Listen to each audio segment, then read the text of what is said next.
নমস্কাৰ বন্ধু বান্ধৱীসকল, মোৰ ইউটিউব চেনেল বৰেণ্যাছ হাৰ্বেল ৰেমেডিছ এণ্ড ৰেচিপিছলৈ পুনৰ স্বাগতম। আজি মই ঘৰতে সহজভাৱে কেনেদৰে পিঁয়াজৰ তেল প্ৰস্তুত কৰিলোঁ তাৰে এটা ভিডিঅ' আপোনালোকৰ ওচৰলৈ লৈ আহিছোঁ।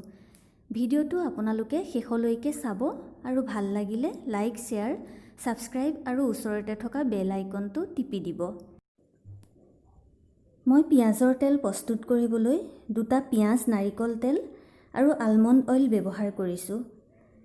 পিঁয়াজত ছালফাৰ পোৱা যায়, যিয়ে আমাৰ চুলিকোছা মজবুত হোৱাত সহায় কৰে, লগতে চুলিৰ গ্ৰোথটো ভাল হয় আৰু নতুন চুলি গজে।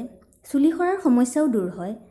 পিঁয়াজৰ তেলৰ বাহিৰেও আমি কেঁচা পিঁয়াজৰ ৰস চুলিৰ গুৰিত লগালেও একেই ফল পোৱা যায়। পিঁয়াজৰ তেল আজিকালি বজাৰত সহজলভ্য যদিও দামো বেছি হয়, গতিকে আমি অকণমান সময় উলিয়াই ঘৰতে তৈয়াৰ কৰি ল'ব পাৰোঁ। আলমণ্ড অইলত ভিটামিন ই পোৱা যায়। ই ভিটামিনে চুলিৰ গুৰিৰ পৰা নতুন চুলিৰ কোষ গঠন কৰাত সহায় কৰে, লগতে চুলিৰ গুৰিবোৰ মজবুত কৰি চুলি দীঘল হোৱাত সহায় কৰে। আপোনালোকে আলমণ্ড অইলৰ ঠাইত ভিটামিন ই কেপচুল দিবও পাৰে। মই আলমণ্ড অইল ব্যৱহাৰ কৰিছোঁ কিয়নো পিঁয়াজৰ এটা গোন্ধ থাকে, সেয়ে আলমণ্ড অইল দিলে অকণমান গোন্ধটো কমে। অৱশ্যে শ্বেম্পু কৰাৰ পিছত গোন্ধটো নাথাকে। চুলিৰ কাৰণে নাৰিকল তেলৰ প্ৰয়োজনীয়তা কিমান আমি সকলোৱে জানো, সেয়ে মই নাৰিকল তেল ব্যৱহাৰ কৰিছোঁ। আহকচোন আমি এতিয়া ভিডিঅ'টোৰ মাজলৈ যাওঁ। এতিয়া মই পিঁয়াজ 2টা মিহি মিহিকৈ কাটি অকণমান তেল দি মিক্সিত এটা পেষ্ট তৈয়াৰ কৰি ল'লোঁ। এইখিনি এনেদৰে মই পেষ্ট বনাই ল'লোঁ। পিঁয়াজৰ পেষ্ট, অলপমান নাৰিকল তেল আৰু অলপমান আলমণ্ড অইল ল'লোঁ। আপোনালোকে আলমণ্ড অইলৰ সলনি ভিটামিন ই কেপচুলো দিব পাৰে। এতিয়া মই এখন কেৰাহীত প্ৰথমতে নাৰিকল তেলখিনি দিলোঁ, তাৰ পাছত আলমণ্ড অইলখিনি দিলোঁ। এতিয়া তেলখিনি গৰম হৈ আহিলে মই তাতে পিঁয়াজখিনি ঢালি দিম।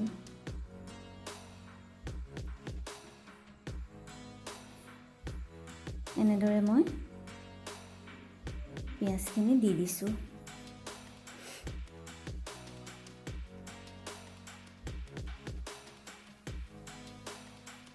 মধ্যমীয়া জুইত মই পিঁয়াজখিনি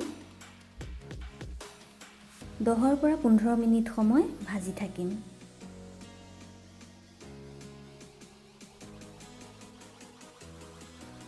এনেদৰে মই ভাজি থাকিম।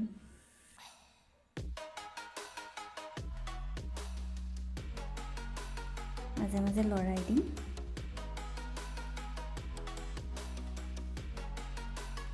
এনেদৰে ভাজি আছোঁ।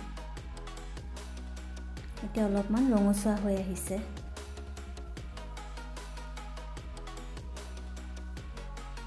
আমি এনেদৰে ঘৰতে বহু সহজকৈ পিঁয়াজৰ তেল প্ৰস্তুত কৰি ল'ব পাৰোঁ।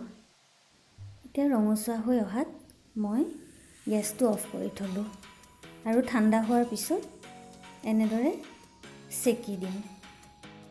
এনেদৰে মই চেকি লৈছোঁ।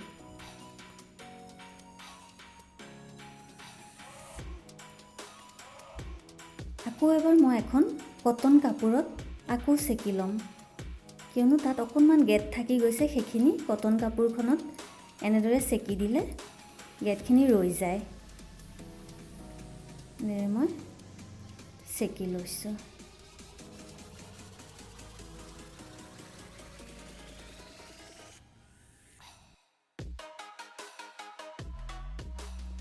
মোৰ পিঁয়াজৰ তেলখিনি প্ৰস্তুত হৈ গ'ল। এইখিনি এতিয়া মই এটা এয়াৰটাইট বটলত ভৰাই ৰাখিছোঁ। এনেদৰে থ'লে আমি কিছুদিন ৰাখিব পাৰিম আৰু সপ্তাহত এদিনকৈ চুলিৰ গুৰিত লগাই মালিচ কৰি শ্বেম্পুৰে ধুই দিব পাৰিম। আপোনালোকেও এনেদৰে বনাই ব্যৱহাৰ কৰিবচোন। আজিলৈ আহোঁ, আকৌ এটা নতুন ভিডিঅ'ৰে আপোনালোকক লগ পাম। ধন্যবাদ।